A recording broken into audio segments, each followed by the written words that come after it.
Oke, sekarang akan ada penjelasan tentang pronoun oleh Vera Amelia Putri. Are you ready, Vera? Ready. Oke, time is yours. Oke, Assalamualaikum warahmatullahi wabarakatuh. Good morning everyone. Morning. Oke, hari ini kita akan membahas tentang pronoun. Nah, apa sih itu pronoun? Pronoun itu merupakan kata yang digunakan untuk menggantikan noun atau benda. Nah, contohnya Karaf, smiles. Karaf ini merupakan noun. Kemudian he meets Vera. Nah, Karaf ini kan laki-laki, dia laki-laki, maka kata ganti dari dia laki-laki adalah he. Jadi Karaf tidak diulang lagi disebut di kalimat ini, makanya hanya disebutkan bahwa he meets Vera. Nah, he ini adalah pronoun karena dia menggantikan noun si Karaf ini, makanya disebut dengan pronoun seperti definisi yang ada di atas. Kemudian ada 7 ragam dari pronoun itu sendiri. Nah, mari kita bahas satu persatu. Yang pertama ada personal noun. Personal pronoun. Oh iya, sorry, personal pronoun. Nah, personal pronoun merupakan kata yang digunakan untuk menggantikan nama orang ataupun benda. Ada 3 dari bagian personal pronoun itu sendiri. Yang pertama ada first person atau orang pertama yang bertindak sebagai pembicara. Kemudian terus ada bentuknya yang singular, ada juga bentuknya yang plural. Misalnya saya sedang berbicara saat ini. Nah, berarti yang digunakan adalah singular, I. Tapi kalau lebih dari satu orang, misalkan saya berdua di sini menjelaskan, maka saya bilang we. Kemudian ada second person atau orang kedua atau lawan bicara. Saat kita berbicara atau berbincang-bincang kan pasti ada seseorang yang kita ajak berbicara. Nah, itulah dia sebagai second person. Nah, second person juga terbagi menjadi 2, ada singular, ada plural. Kalau dia singular kita sebut you, kalaupun plural tetap kita sebut you, karena misalnya 2 orang, tapi tetap kita sebut you untuk 2 orang itu. Kemudian yang ketiga ada third person. Nah, ini merupakan orang ketiga atau orang yang sedang kita bicarakan. Misalkan kayak si A itu orangnya gimana ya, terus lawan bicara kita bilang, oh si A itu sabar misalkan. Nah, di sini bukan hanya orang yang kita bicarakan, bisa juga benda. Nah, misalkan bilang, pulpen itu bagus ya, kamu dibeli di mana? Terus lawan bicara kita bilang, iya aku beli di sini. Nah, itu contoh dari penggunaan third person ini. Kemudian dia juga bisa berupa singular dan plural. Kalau singular he, she, it, and plural itu they. Nah, it ini yang saya jelaskan tadi, yaitu menggantikan kata benda yang kita jelaskan atau kita sedang bicarakan dengan lawan bicara kita. Kalau kita membicarakan banyak orang, misalkan anak-anak itu kemarin bermain layang-layang di depan rumahmu, nah, itu kita pakai kata they. Next, ya sebagai catatan, personal pronoun itu bisa berubah bentuk sesuai dengan di mana posisinya dia berada. Nah, kita masuk kalau dia bertindak sebagai subjek, maka yang kita gunakan adalah I, you, we, they, she, he, it. Nah, kemudian kalau dia di sini posisinya sebagai objek, maka kita gunakan kata me, you, use, them, Us, bukan use. apa sih? Us. Has, As. us, Ya. us, them, her, his, and it.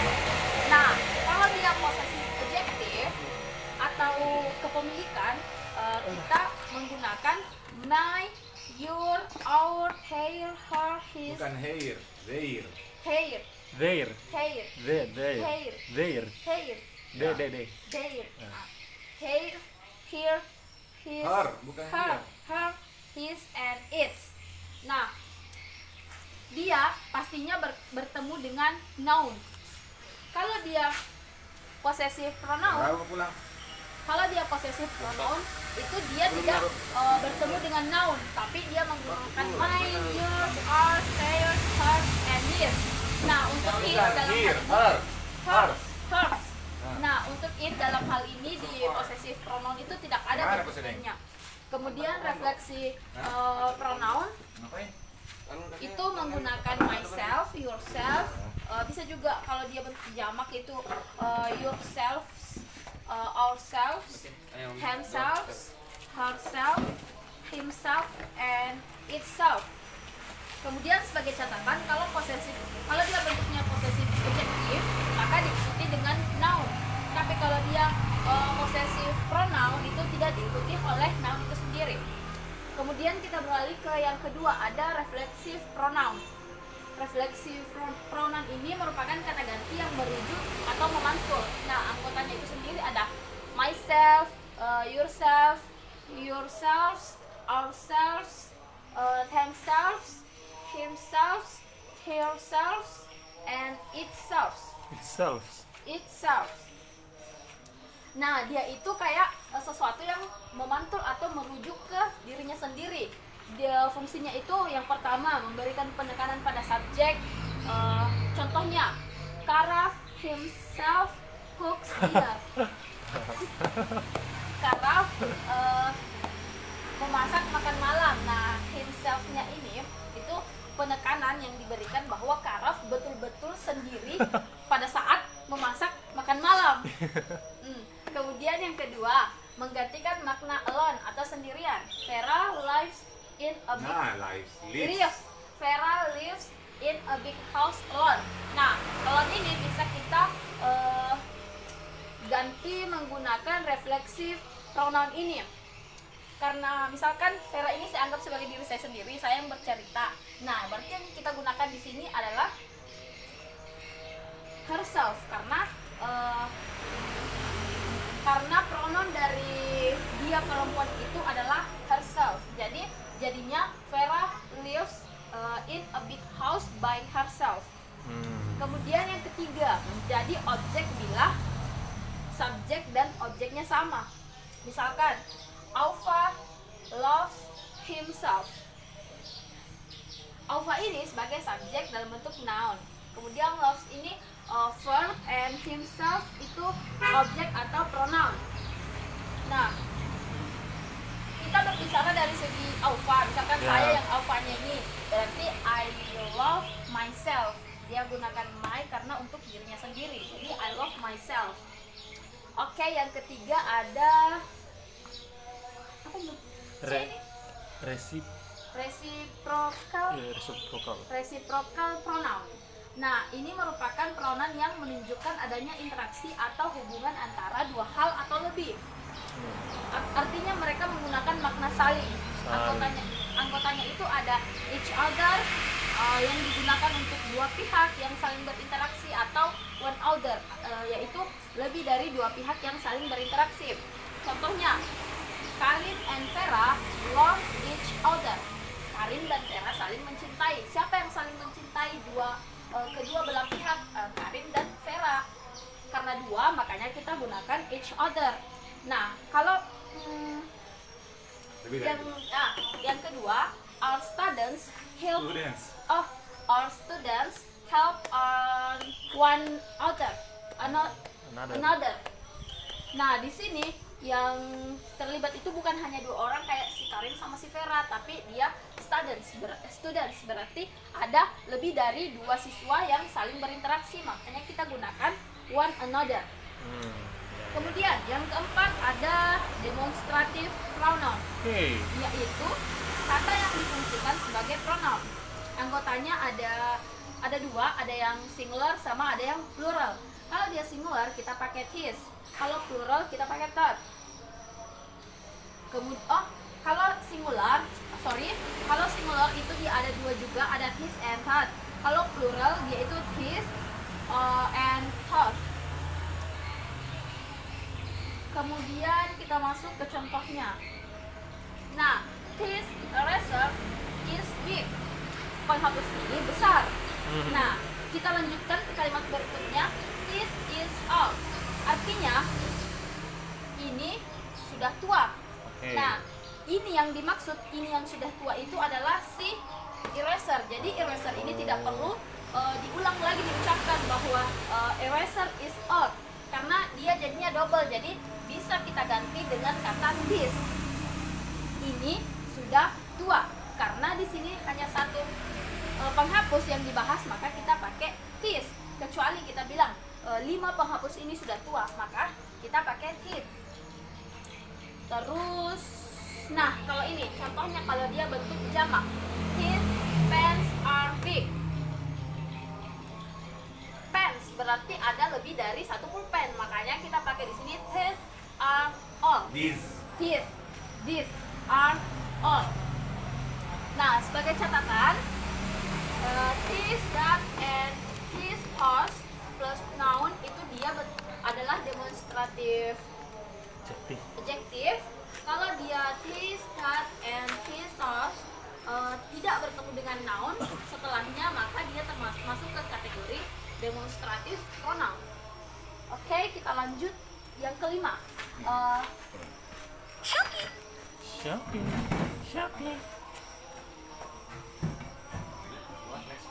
Ini bisa?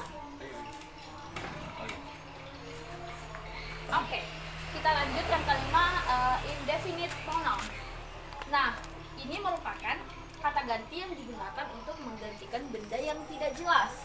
Nah, apa sih anggota dari indefinite pronoun itu sendiri? Ada every, any, some, and no.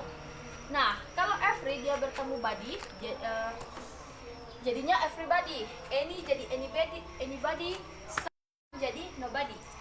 Kalau dia bertemu dengan someone and no one. Nah, untuk no one ini tersendiri, dia itu pakai spasi, berbeda dari yang lain yang bersambung saja. Kemudian Siap. lanjut ke thing. Jadinya everything, anything, something, and nothing. Siap. Nah, ini semua yang tidak jelas ini dianggap sebagai singular ya, Sir? Dia itu berbentuk singular. Contohnya, everybody is or are in. Nah, otomatis karena everybody ini dianggap singular atau tunggal, maka kita gunakan is. Jadinya, everybody is keen. Someone Kain, no kin. Kain. Kain. Cara bacanya kayak itu yang kin, kain. Di atasnya yang kind. Iya. Sorry. Everybody is kind. Someone cry on Karaf's shoulder. Nothing is. Cries. Someone cries. Siapa mungkin on menangis, Karaf's kasihan. shoulder. Nothing is impossible. Kemudian lanjut ke 6 ada interrogative pronoun. Nah, interrogative pronoun ini adalah kata ganti yang difungsikan sebagai kata tanya. Anggotanya itu sendiri ada who, what, and whom. Contohnya, Karaf will fly. Kalimat ini akan kita ubah menjadi ke interrogative pronoun atau kata tanya. Nah, karena Karaf ini manusia, maka kita gunakan who. Iya. Siapa? Karafnya otomatis kita hapus karena karaf ini sebentar akan menjadi jawaban. Jadinya who, will-nya kita kasih turun, fly juga jadinya who will fly. Who will fly. Siapa yang terbang? Nah, Siapa yang akan terbang? siapa yang akan terbang? Jawabannya adalah karaf. Si Kiraf. karaf yang akan Kiraf. terbang. Oke, Kiraf. kita lanjut ke yang ketujuh, relative pronoun. Nah, relative pronoun ini adalah kata ganti yang difungsikan sebagai conjunction dalam kalimat. Rangkaian adjektif itu dia menggunakan clause dengan rumus conjunction plus subject plus verb dan makna yang tak lengkap. Anggotanya itu sendiri ada who. Dalam rangkaian adjective clause. Di bawahnya itu dalam rangkaian. Oh, mana dalam rangkaian adjective clause Nah. dan makna tak lengkap. Ya, adjective clause adalah conjunction subject. Clause adalah Clause adalah conjunction subject verb. conjunction plus subject plus verb. Nah, makna tak lengkap. Oh, I see. Makna tak, iya. Ngerti? Iya. Terus kita melangkah ke anggota dari relative pronoun. Ada who digunakan ketika dia bertindak sebagai subjek untuk person atau manusia. Terus whom ketika dia bertindak sebagai objek dan dalam bentuk manusia. Which bisa untuk subjek, bisa juga untuk objek, khusus untuk benda. juga digunakan ketika dia jadi subjek atau objek, dan bisa digunakan untuk person dan manusia dan juga benda. Contohnya, nah di sini kita akan menghubungkan dua kalimat. Kalimat pertama, the man is smart. Kalimat kedua, apa ini sir? Ya. He meets Vera. Nah, the man ini adalah subjek. Terus is adalah verb. Kemudian he juga subjek. And meets itu verb. Nah, karena the man dengan he sama-sama verb, maka sama-sama subjek, sorry. The man dengan he itu sama-sama subjek, maka harus kita subjeknya hapus. sama. Iya, Bukan maka harus kita hapus salah satunya. Nah, yang harus kita hapus di sini adalah he-nya. Dan kita gabungkan kembali jadinya the man, he ini kan he yang dimaksudkan di sini manusia. Maka dari itu kita menggunakan who. Jadinya the man kan harusnya di sini tadi he, tapi sudah kita ganti menjadi who. Berarti jadinya the man who meets, terus kita masuk ini the man kita pindahkan ke bawah. Terus ini he-nya sudah kita ganti jadi who, kita masukkan who meets, kita sambung meets Vera. Terus kita kembali ke kalimat pertama tadi untuk kita sambungkan jadinya is smart. Nah, jadinya the man who meets Vera is smart. Jadi di sini the man bertindak sebagai subjek, kemudian who itu adalah conjunction dan subjek. Kemudian meets itu verb dan is juga adalah verb. Karena is berada di akhir maka dia adalah verb ordinary. And meets tadi itu dia verb auxiliary. Nah, kita kembali ke rumusnya. Kalau clause itu dia conjunction plus subject plus verb. Nah, mari kita lihat. Who ini kan conjunction plus subject. Kemudian dia bertemu dengan verb. Nah, jadinya begini, conjunction plus subject plus verb. Nah, inilah dia clause. Oke. Kita lanjut ke contoh yang kedua. Kalimat pertama, Karaf has wings. Karaf has wings. Kemudian kalimat kedua, he flies in the sky. Nah, dua kalimat ini akan kita gabung menjadi satu. Nah, Karaf dan he ini sama-sama subjek. Maka seperti yang tadi yang saya jelaskan, maka yang akan dihapus adalah he. Berarti jadinya Karaf, he ini kan merujuk pada si Karaf manusia, berarti kita pakai who. Karaf, who, kemudian kita masukkan di kalimat kedua, who flies in the sky. Kemudian kita ambil di kalimat pertama lagi, has two wings. Has two wings. Two wings. Two wings. Ada S-nya, salah. Oh iya. Oke, mungkin itu saja materi kita pada hari ini tentang pronoun. Oke. Terima kasih. Assalamualaikum warahmatullahi wabarakatuh. Oke, udah lumayan. Satu, nanti pada saat kamu bicara lebih banyak lagi menghadap ke orang. Karena micro teaching itu kan kamu berkomunikasi dengan orang, bukan dengan papan tulis. So, nah, ini kemudian saya mau sedikit revisi. Saya udah mulai lebih paham. Ordinary dalam kalimat itu tidak selamanya di belakangnya. Dalam apabila terjadi beberapa gabungan kalimat. Cuma masih contoh ini, contohnya karena ini udah conjunction subject verb otomatis auxiliary. Nah, nanti ada kalimat yang apabila conjunction subject verbnya di belakang di sini, berarti ordinary-nya di depan ki. Kan? Oh, jadi intinya ini kalau dia clause itu sudah pasti verb aux begitu. Ya, gitu. Oh, tunggu Mister, saya tambahkan dulu Pak. Oke. Ada informasi yang mau ditanyakan lagi? Enggak ada. Enggak ada Mister. Oke, terima kasih buat yang menonton. Satu lagi itu Aupa. Ini saya tambah dulu Oke, Pak. wassalamualaikum warahmatullahi wabarakatuh.